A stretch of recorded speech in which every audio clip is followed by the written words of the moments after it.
Just a couple more minutes, everyone.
Okay, everyone, I think we've waited for most people to join now, so we'll go ahead and start the session. Hi, everyone, I'm Ellen Morrison. I'm part of the Commission on Social Security, and I'd like to welcome everyone to today's session, and thank you all very much for joining.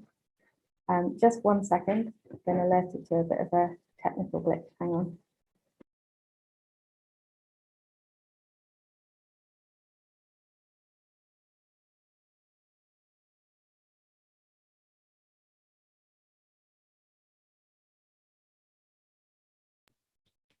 Sorry about that. Just some practical points first. If you have any issues accessing today's session, please let us know in the chat box or email Michael Lawton via the email address that you booked to place out for this event.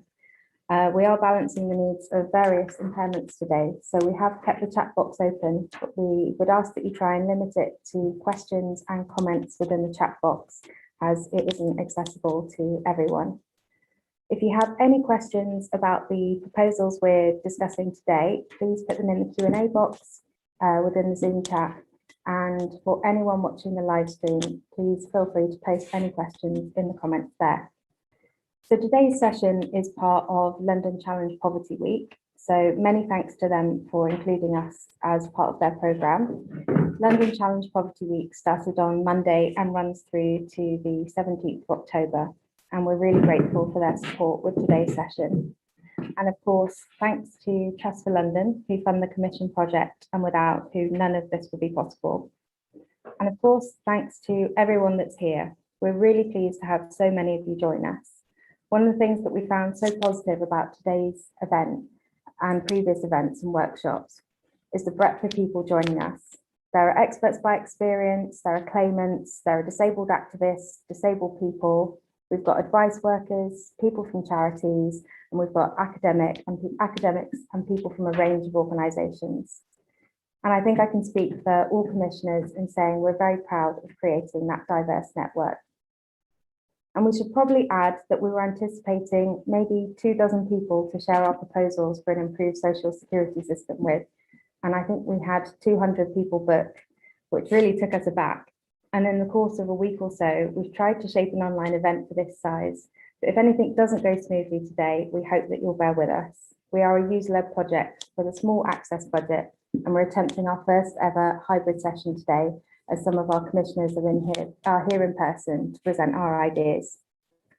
So today's going to be pretty informal. Some of you may have been to the previous public consultation launch event we held last year, where we had poetry, guest contributions, video clips, or the year before, where we had a legislative theatre event with community actors, audience participation, and all sorts. Today is much more low-key, but still exciting as we're unveiling our final proposals for a new social security system. These ideas have come up through experts by experience and stood the test of consultation and come out as the strongest ideas for a system that actually works for those of us who use it. And we're really happy to take this opportunity to do this event as part of London Challenge Poverty Week, as we finalised these proposals a matter of weeks ago, and we'd be really grateful to get your comments and questions ahead of a larger formal launch event later in the year. And for anyone who has attended some of our workshops or sessions before, you'll know that we're focused on solutions. All of us involved in the Commission have lived experience of the benefit system. We know how it's failing. And through our consultation, where thousands of people fed in their thoughts, there is only consensus that the current system causes immense harm. We want to be able to present a vision for what we'd do differently, something concrete we can explain as the alternative in discussions around social security. And in the recent context, this couldn't be more needed. The cut to universal credit uplift, the failure to extend that uplift to legacy benefits during the pandemic, the increase in energy bills, food prices going up, all of this hits people who rely on social security the most. And that's why when we demand that things have to change, whether that's in meetings, in protests, in social media posts, we want to do this alongside a vision for what we want instead. So there's one big question we want to put to you today. Are these proposals significantly better than the current system? We've learned that there is no perfect system. There is no system that will cover every individual circumstance. So we're not seeking perfection, nor are we trying to cover every possible point. But it is possible to have a better system than currently. So that's our big question. Are these proposals significantly better than the current system? So there's going to be three parts to this session. First, we'll explain a bit about the Commission and the work we've done to get us to this point. Second, we'll go through our key policy proposals, and then we're going to take a short break, and it's over to you for questions and comments.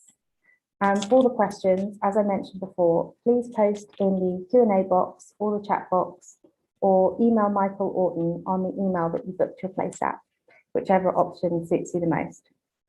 That's definitely enough from me now, and we're going to go to Osmond, who's going to tell us a bit about the Commission's work.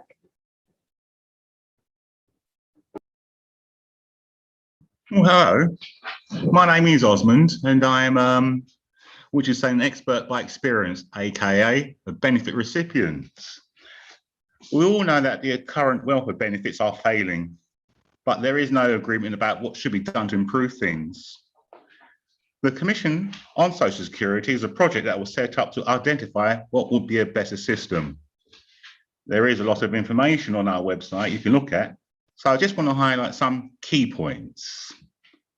Most importantly, the project is led by experts by experience. That means me and all the other commissioners have lived in experience of the social security system. We come from a range of user-led and claimant group and deaf and disabled people's organisations. We have a support team who are also involved today. One of our team has been trying to build consensus. One of our aims, rather, has been to try to build consensus. So we haven't sat locked away in a room just coming out with our own ideas and ignoring everyone else. Instead, we have made big efforts to include as many people as possible in the process. Back in 2019, we issued a call for solutions, asking people to send us ideas and suggestions. From that, we identified draft proposals. The last year, we undertook a major public consultation on those draft proposals. We ran 20 different events and got over 1,000 responses. We've gone through all those responses, so today we can preview our final proposals for a new social security system. Thank you.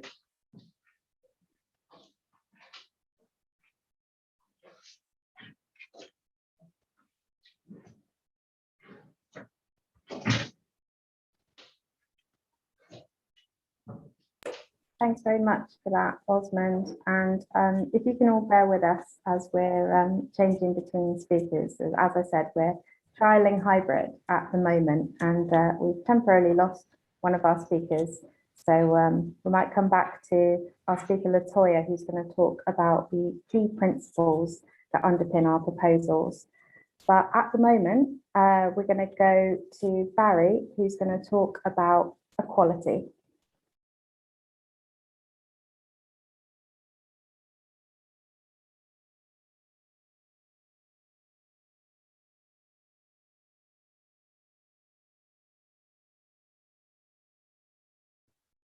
We would go to Barry, but the Zoom's crashed. This could be going a little bit better. If you just give me a second.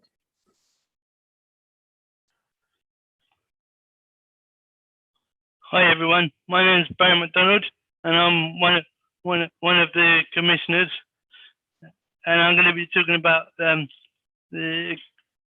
equality that's run through the commission's work and what we've been doing around making sure we're following equality and making it better, making it accessible for all. So the equality is very important to the commission's work. Some people are hang on, sorry, bear with me. Treated unfairly by the current system. So disabled people and those with long-term health conditions, health issues, have been badly affected by recent changes. The deaf community should be recognised as its own group. There needs to be awareness of different types of impairments.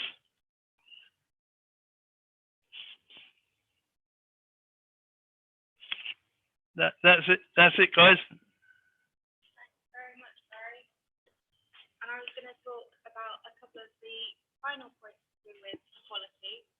So women have been unfairly affected by cuts to social security because of their lower income and caring responsibilities. Racialised groups suffer discrimination and inequality, and some groups are more likely to be on low income and can be unfairly affected by changes to the system. Can you not hear me? Sorry, everyone. I'm going to move over. One sec. Thanks, Barry. That's all right.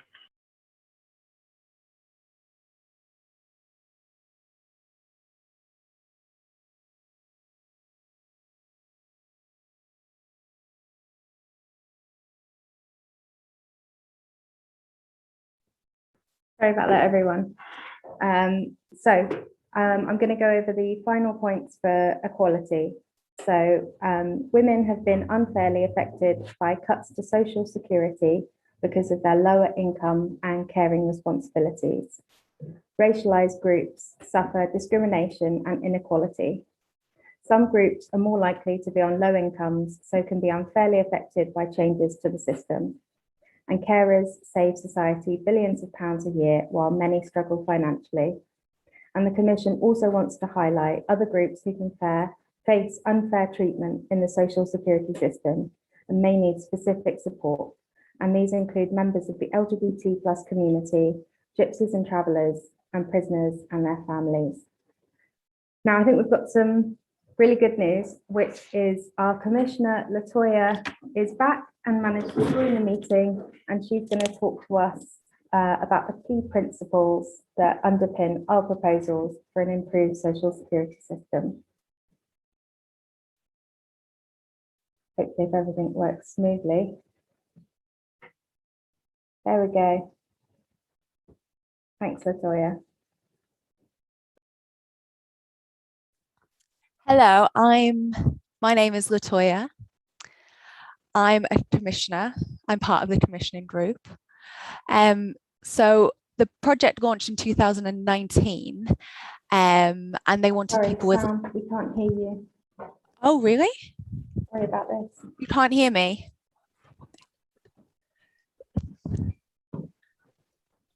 I'm just going to swap with Claire because I think you can hear her. Yeah. Okay. Okay, can you hear now? Is that okay? Can you hear? Can you hear? Yes.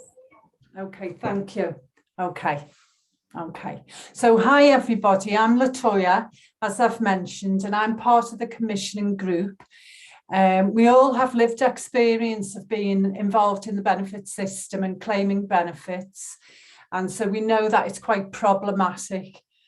So the project was launched in 2019. Again, we've all have experience, and we came up with the ideas. We asked people for how they felt about it and came up with 5 principles and what people would like to have within a new benefit system. So the first point is that everybody should have enough money to live on and be able to support themselves and their families and have their rights met.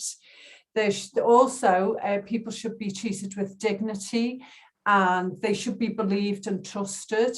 They should be able to make their own choices. The third principle is about it being a public service, a right.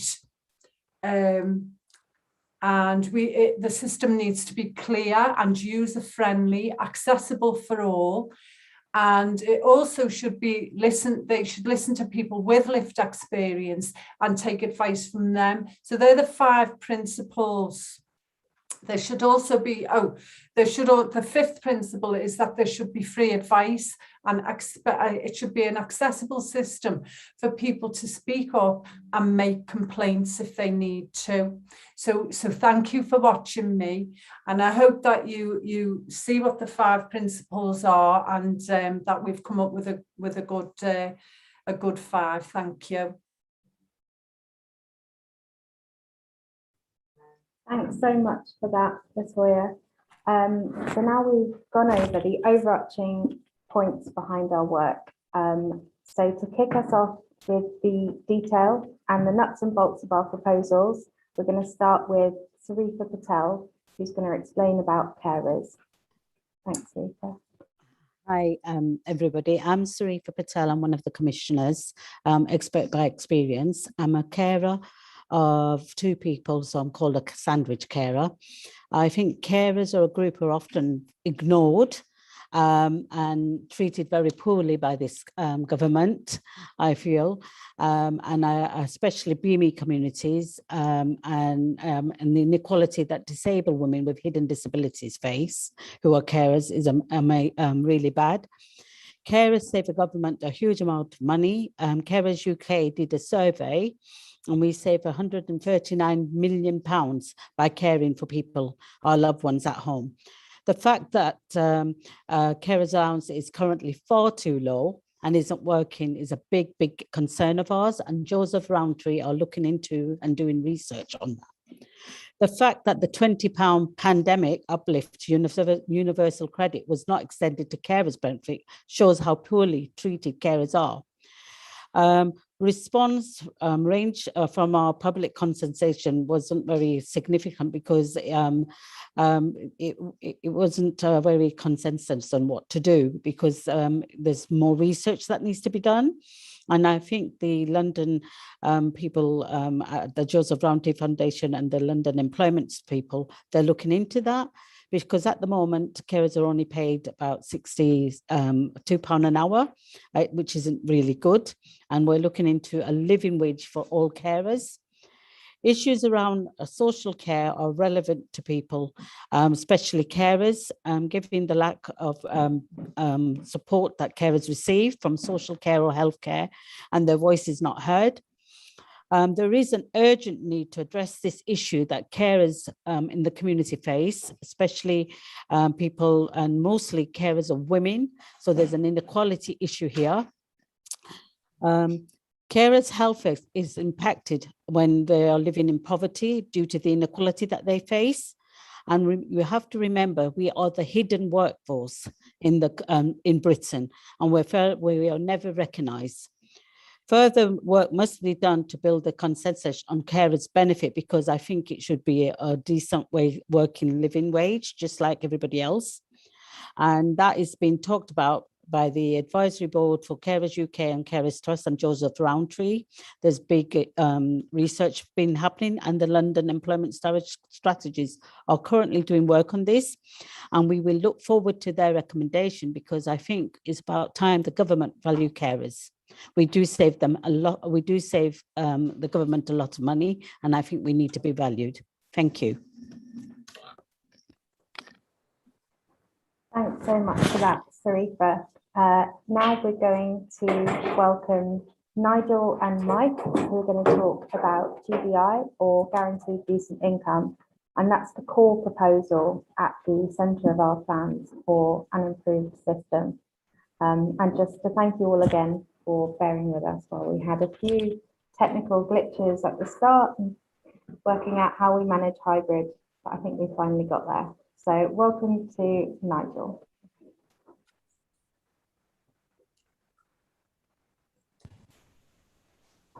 Right, good afternoon, everybody. Thank you for your attendance at today's meeting.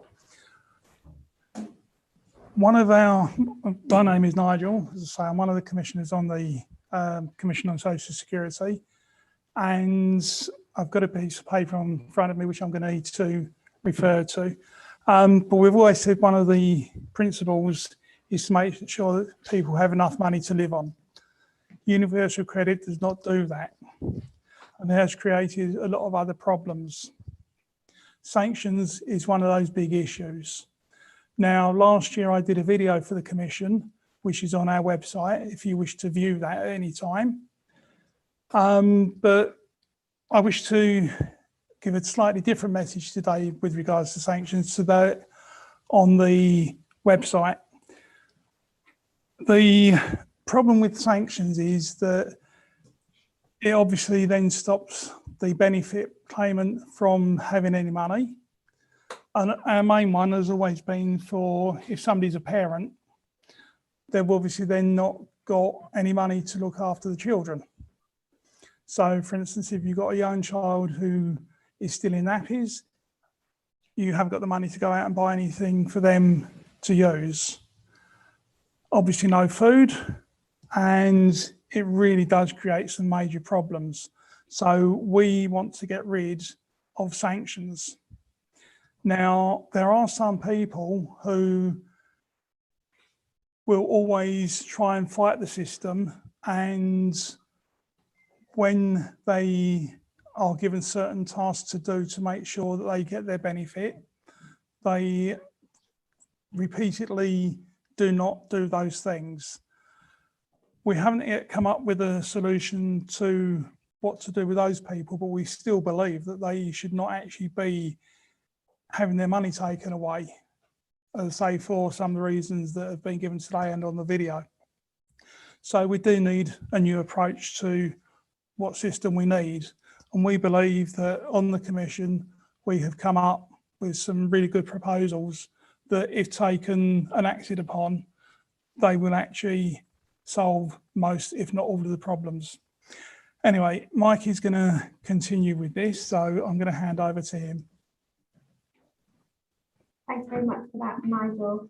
And just a reminder to post any questions about the proposals today in the chat box or the Q&A box. I think we've had a few in the chat already. And now I'm pleased to introduce Mike, who is going to speak some more about GDI, or Guaranteed Decent Income.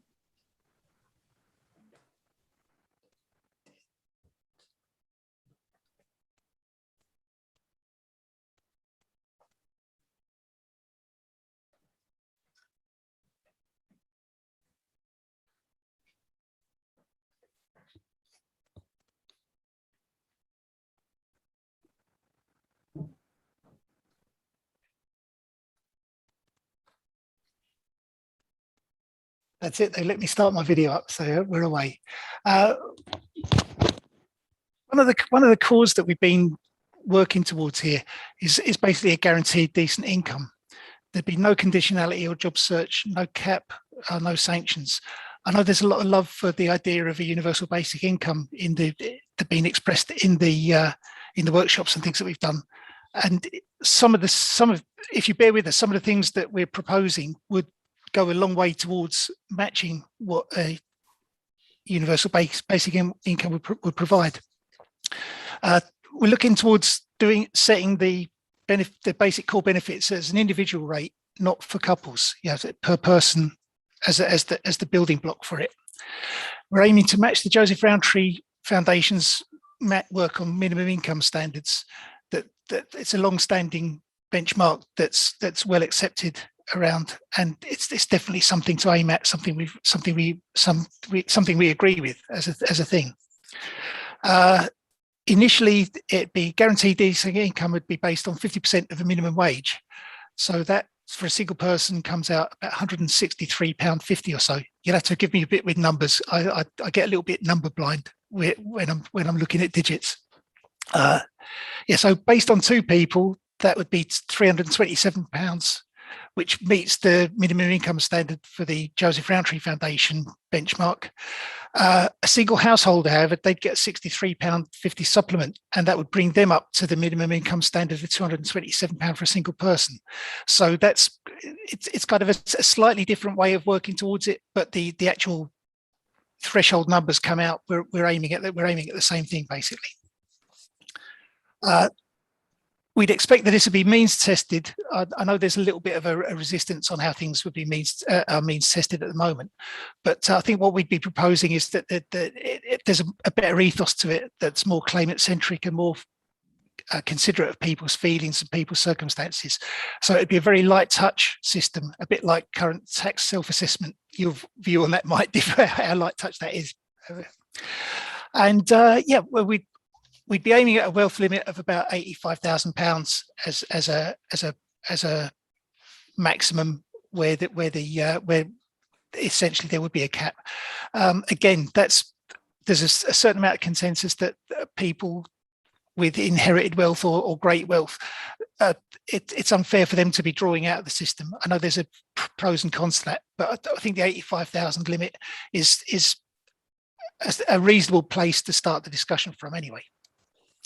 And that's kind of it for me. My mouth is really dry. You may know that I'm an anxiety sufferer, so this is not my natural environment, I'm afraid.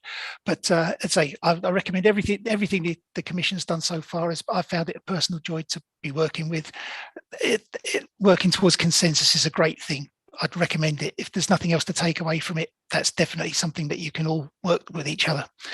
And if I can pass on, I think we've got a VT from Catherine, one of the other commissioners, and I'll leave you for the afternoon. Take care, everybody. I might see you in the chat afterwards. Thank you. Thanks very much for that, Mike. I think we can all agree that you smashed that as always. And for anyone who'd like to look back over our proposed numbers and ideas, they've been put on our website, and hopefully you will have seen the link in the chat for that, which we'll post again. But if you want to type it into Google, it's commissiononsocialsecurity.org. But we will also add that in our email round to everyone. And now, providing this link works okay, we're going to share a video from one of our commissioners, Catherine Hale, who's going to speak about our proposal for child benefit. I appreciate that sharing a video isn't accessible to everyone. We are balancing the needs of our own disabled commissioners, who we're really pleased can contribute in a way that works for them today. So if everything goes well, you'll now see a video from Catherine Hale about child benefit. It might just take a minute or two. Hi, I'm Catherine. I've been a commissioner since the start of the project in 2018. I'm also the founder and director of Chronic Illness Inclusion. I have lived experience of claiming disability benefits going back very many years as a result of chronic illness, and this included a period of time as a disabled lone parent. So I've experienced many aspects of the social security system, as well as see it change over time. I was excited.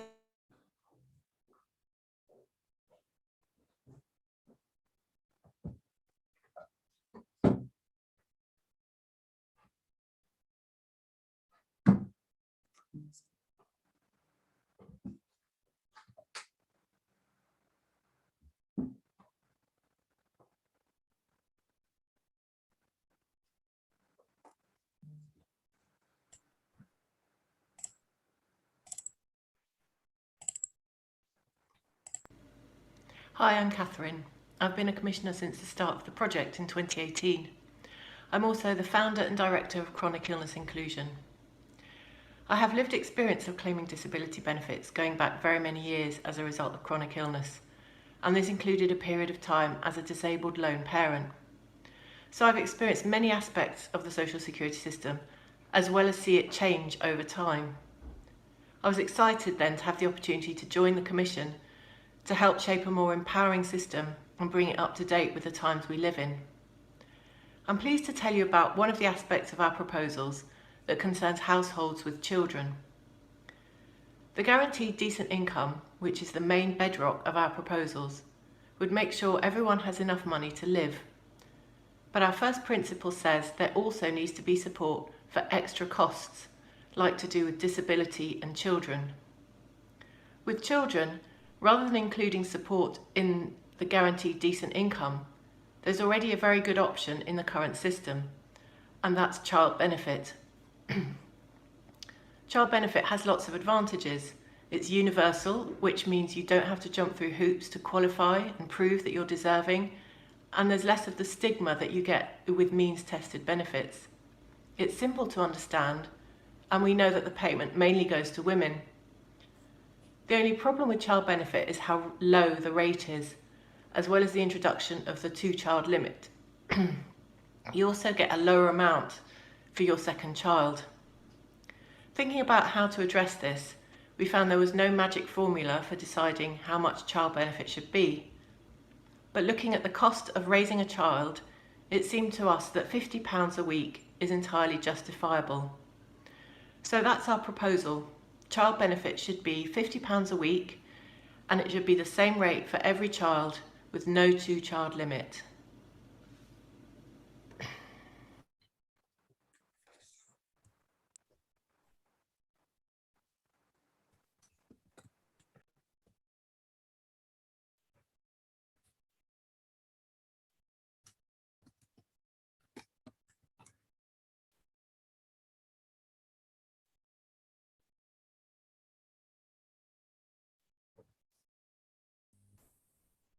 Hi there, my name's Kate Summers. I'm form part of the Commission's Secretariat, so I'm involved in supporting the work that Commissioners do at their request.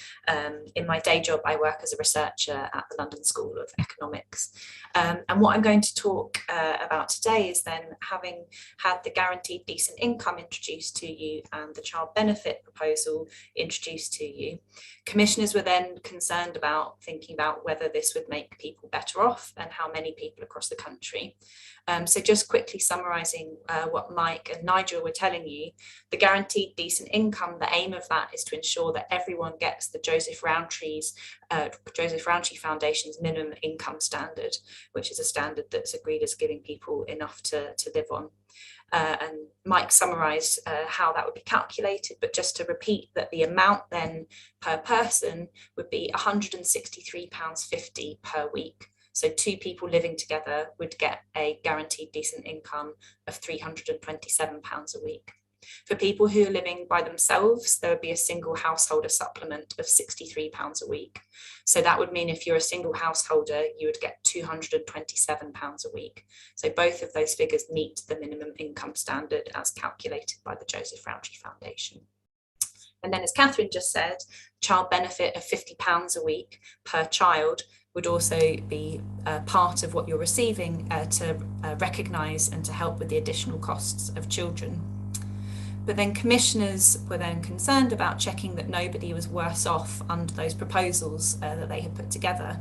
So then the Commission went ahead with commissioning some statistical modelling that was done by the Fraser Allender Institute at the University of Strathclyde. So this was using data that we have on families, households across the UK to understand what the effect of these proposals would be. So to run a sort of a simulation of what would happen if these proposals were actually made a reality. And so just to highlight briefly what we found with this modelling, and basically it overall points to a few areas where we want to do extra work as a commission. So we found that the guaranteed decent income and the child benefit proposals, if they were made a reality, they would make more than 30 million people better off. So that's an awful lot of people. That's over half of the UK population. But for some people, the guaranteed decent income, despite meeting the Joseph Rowntree Foundation's minimum income standard, in addition with the increased child benefit, it wouldn't be as much for some households as they are currently getting. And the modelling showed that about 500,000 people would be worse off than they currently are by 5% or more. So this was a concern for commissioners, and discussions are ongoing about how this should be addressed. So one option, of course, is transitional protection. So you ensure that no one from their current circumstances is losing out and is receiving less, so they're protected with this amount that they're currently receiving. That's one option, but commissioners wanted to examine this further, and they were particularly concerned that it seemed that the area that needs to be thought more about is disabled people. So then further modelling was done, thinking about different disability options in relation to the guaranteed decent income. So modelling was requested for a GDI supplement, a disability supplement of £80, a child disability supplement of £29.74, and a higher rate child disability supplement of £92.86. I realise I'm saying a lot of numbers, which is kind of hard, I find, to keep track of when it's just being said verbally. But I guess to summarise, the key findings was that each of these additions would reduce the number of people worse off, but still not entirely. So with these disability supplements, there would still be a small number of households who have particular individual circumstances that wouldn't be addressed by these blanket additions that are being made. So there's further questions to be asked that the Commission wants to continue exploring. It might be that there needs to be an extra addition where more than one person in a household is disabled, that there's a higher rate there, or that there's an even higher rate in addition for disabled children. But we haven't commissioned the further modelling on that. So at the moment, we haven't explored the specifics. So just to summarise, the Commission's proposals of the guaranteed decent income and the child benefit of £50 does mean that 30 million people would be better off, but 500,000 people would be worse off by 5% or more. And the Commission doesn't want to leave it like that. It wants to work out how these people could also be protected, either through transitional protection or by thinking about what supplements would look like and how these could be designed to address the needs of this group. So there needs to be more work for this specific subsection of the population. Thank you very much, everyone. Many thanks to Kate for talking to the impact that GDI and increased child benefit would have. And now hopefully we'll go to a video from Ellen Clifford, who's going to speak about our proposals for a new extra cost benefit to replace it.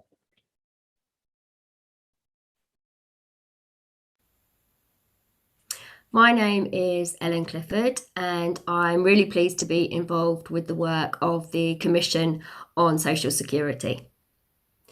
Personal Independence Payment, PIP, isn't working. So commissioners have developed proposals for a new extra costs benefit to replace PIP. And I'm now going to go through the framework for that new benefit that we've developed. Purpose: a non-means tested benefit to cover the extra costs that deaf and disabled people face due to illness, stroke, impairment. Design: in full co-production with deaf and disabled people who are properly paid for their time. Principles: annual uprating. No one to be left financially worse off. As little burden on claimants as possible for assessments and review. Awarded based on need, not top-down targets. No risk that anyone will be left with nothing at any point. Assessments and process. No separate care and mobility components. Assessment to look at support needs across the following areas. Staying healthy, including managing medication. Keeping safe. Personal care needs.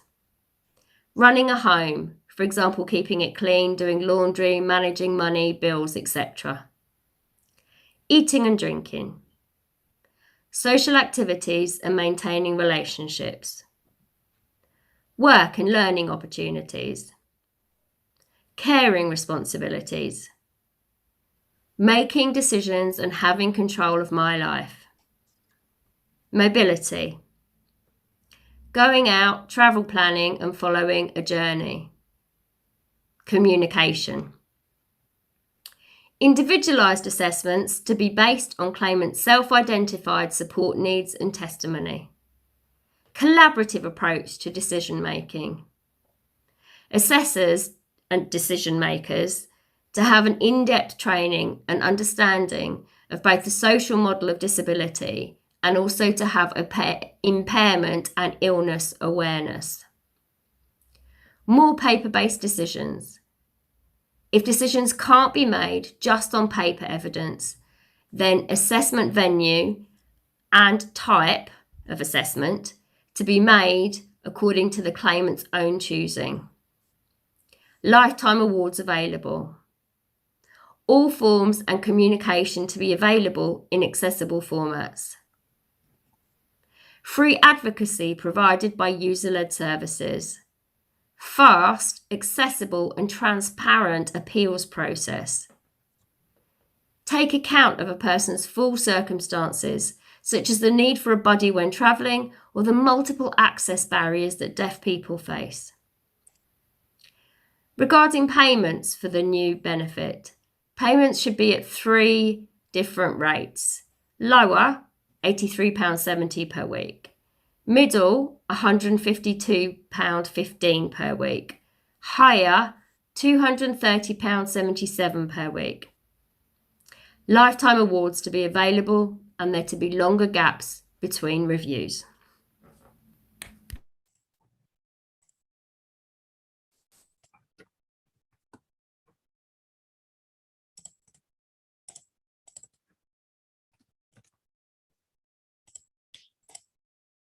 So that was great to hear from Ellen Clifford about the ideas for a new extra cost benefit that would replace PIP. And now we're very fortunate to hear from Rosa Morris, who's going to talk through the Commission's ethos and the areas we identified as really important links with our work. Rosa, over to you. Hi everyone, thank you Ellen. I'm Rosa and I'm part of the Commission Secretariat with Kate and Michael. I also have experience of being a long-term claimant of both incapacity benefit and employment and support allowance. And I currently work as a welfare rights advisor. As Ellen just mentioned, I'm going to talk about links to other areas and the importance of ethos.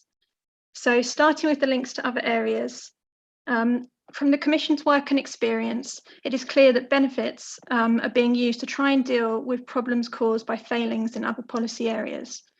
For example, housing support. The housing system is completely broken and it is structural problems that need addressing to fix it. In the short term, housing benefit could return to address the housing needs of both those of working age and pensioners.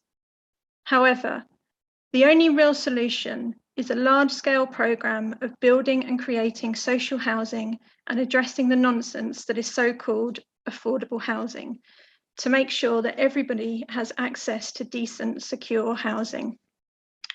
People not being able to afford their housing costs is currently taken as an individualised problem rather than a structural one, and no one should ever be left in a situation where they are at risk of losing their home due to deductions or sanctions from benefits.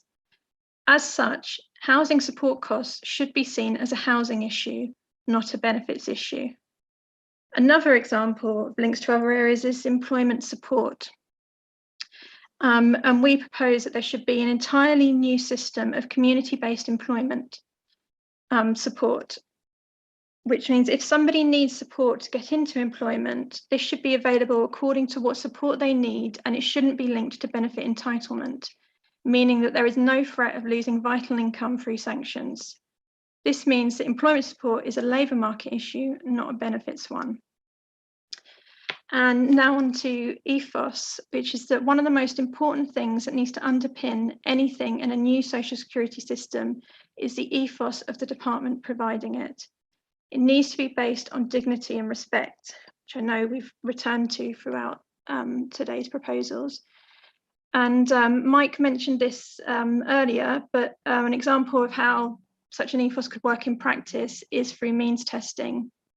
So that the means testing could be applied in a very different way, that currently it can feel like an interrogation and a punishment and come with a lot of shame, but instead it could be done as a kind of light touch basis with the self-assessment tax process that we currently have.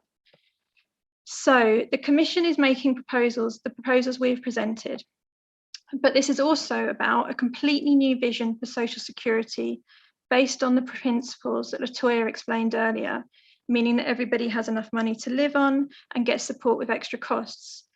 But it is also a system that doesn't stigmatise and scapegoat people, but instead tries to treat people, as coming back to our theme, with dignity and respect.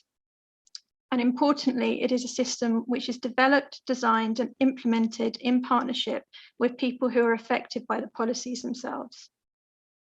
And I'll pass you back over to Ellen. Thank you. Thanks very much, Rosa, for explaining our ethos and the links with other areas.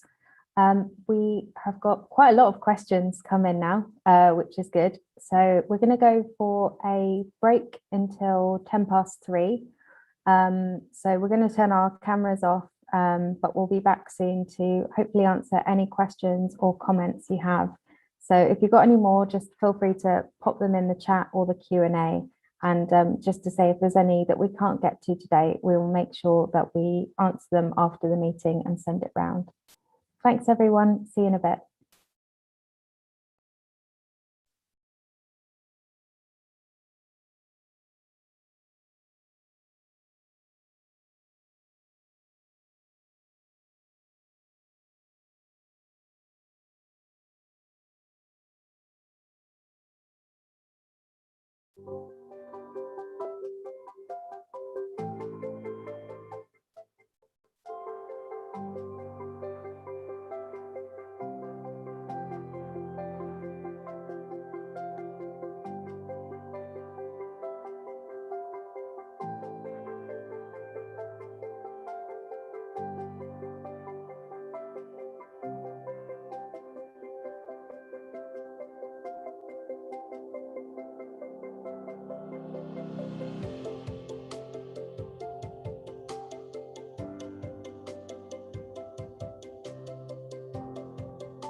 Okay, we're back from the break. Thanks everyone, and thank you all for posting loads of great questions. There's probably too many to get through now, so we picked out some that we'll answer now, but we have got all the questions written down, and then we'll circulate a note to everyone who's attended with those questions and our answers. So first up, we've got a question, how can all of this be afforded? And we're going to go to Latoya now to answer that one. If Latoya's there.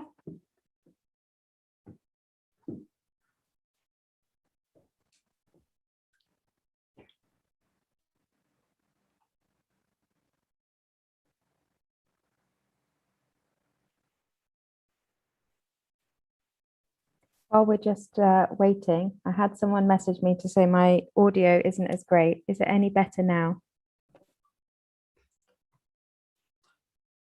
Great, thank you. Okay, we're still waiting for, oh, there we go, Latoya, brilliant.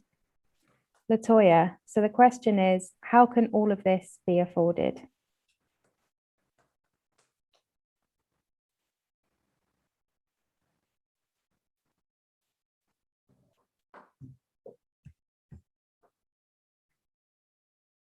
Hi everyone, hello.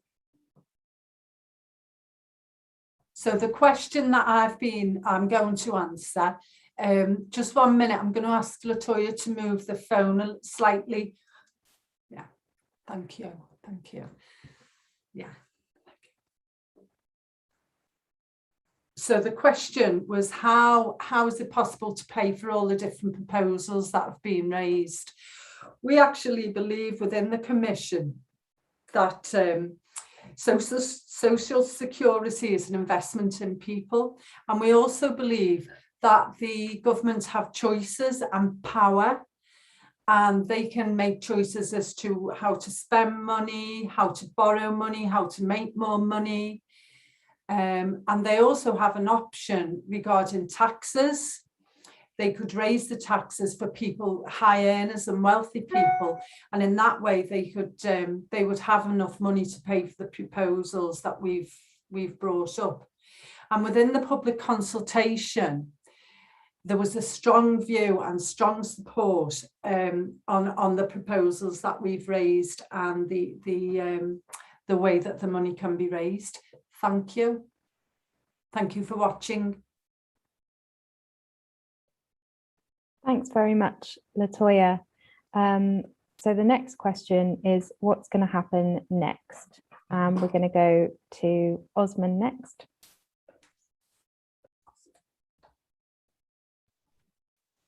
Well, hello, everyone. Right, what's going to happen next is the question. Well, after today, we will reflect on all the comments and questions that have been raised. We will then produce a final white paper style document. The white paper will be launched at an event late 2021, early 2022. An organisation called Equally Ours are experts in strategic communications. Equally Ours are doing a project called Reframing the Debate on Social Security. The Equally Ours project will provide language, metaphors, and so on to help persuade people to support the Commission's proposals. Based on the Commission's white paper and the work by Equally Ours, the aim is to start a major influencing effort in 2022. I hope that will cover all your questions on that issue. Thank you. Thanks, Osmond. And now we're going to go to Mike for a bumper round of questions.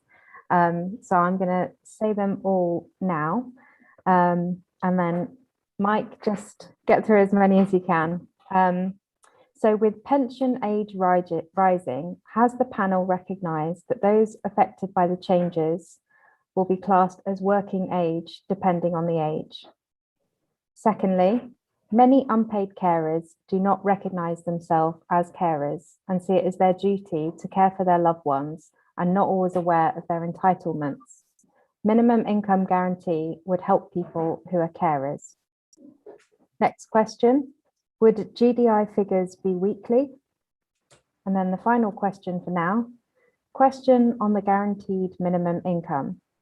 How would adults living in shared houses, houses of multiple occupation, bedsits, temporary accommodation in hotels or B&Bs be counted? As single householders, many people now pay rent on a room only basis with shared access to kitchen and bathroom. So Mike, over to you to do what you can. Thanks.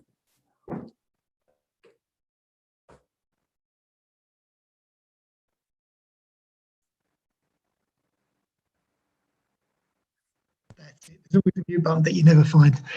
Yeah, I mean, with pension ages rising, the goalpost shifting year on year, that can be a bit of an issue.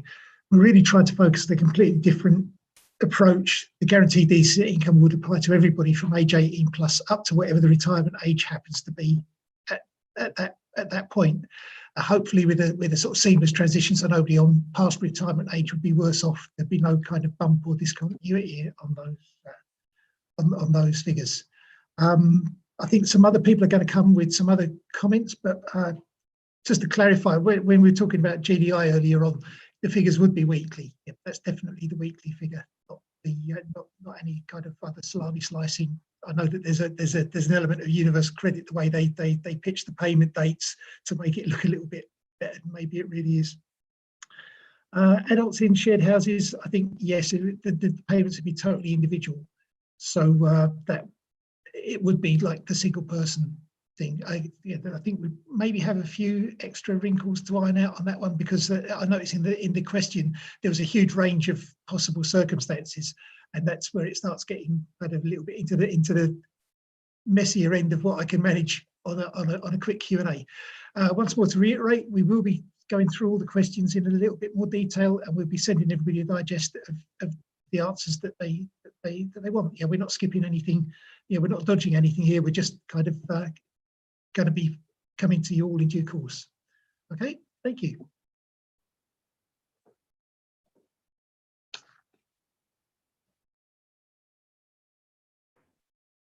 Thanks very much, Mike, for taking all of those. And as we said, we have written down all of the questions from today, and we will be sending around all of our answers, as there were just too many for us to get through today. If you've got any more questions or any other points to raise, if you want to email Michael Orton on the email that you booked a place for this event today. And in a minute or so, we're going to hear a final message from our Commissioner, Barry. Hopefully, if the tech is working soon. The joys of hybrid events. Thanks for all bearing with us. Just waiting on, there we go.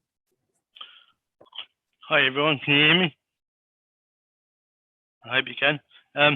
I just want to take the time and the opportunity to thank some people that have been part of the support team along with the commissioners. So on behalf of the commissioners, I'd like to thank Michael Orton, who's been arranging all the meetings, all the sub meetings and the committee meetings. I'd like to thank big thank you to Trust for London for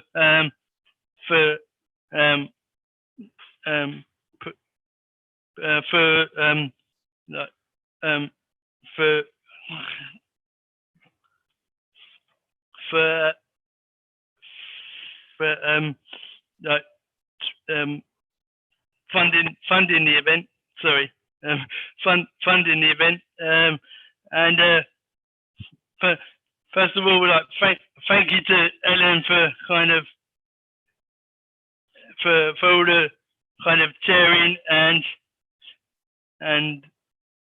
there's probably people that I've missed out, so forgive me, but yeah, just thank you to all the support team, but on behalf of the commissioners. So thank you.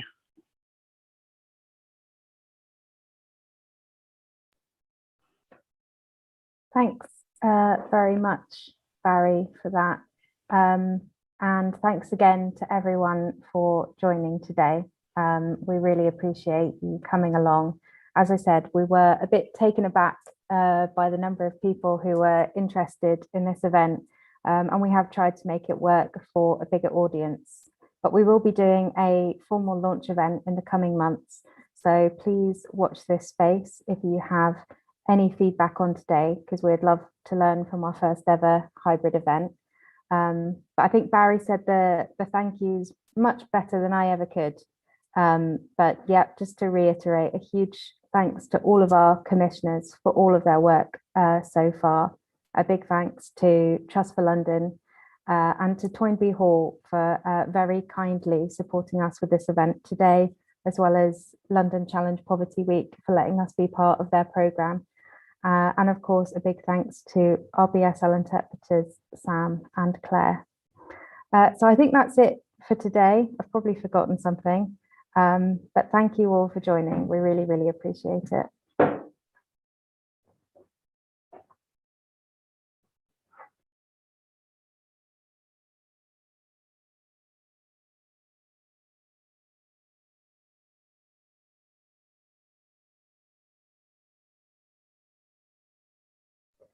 Just been held up some notes to say we're going to keep the meeting a bit longer because we launched the polls.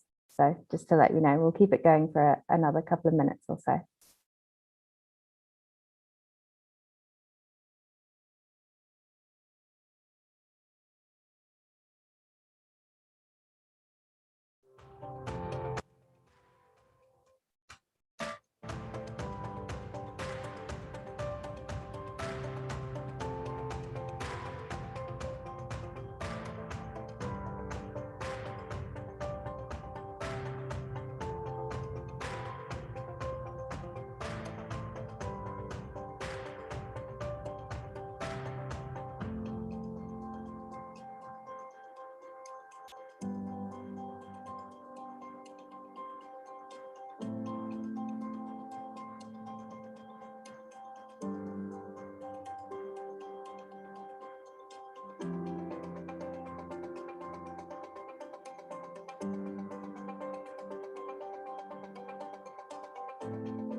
Thanks everyone. We're just gonna save all the final questions and comments, but thanks also for taking part in the polls. There was overwhelming support, so thank you very much for that.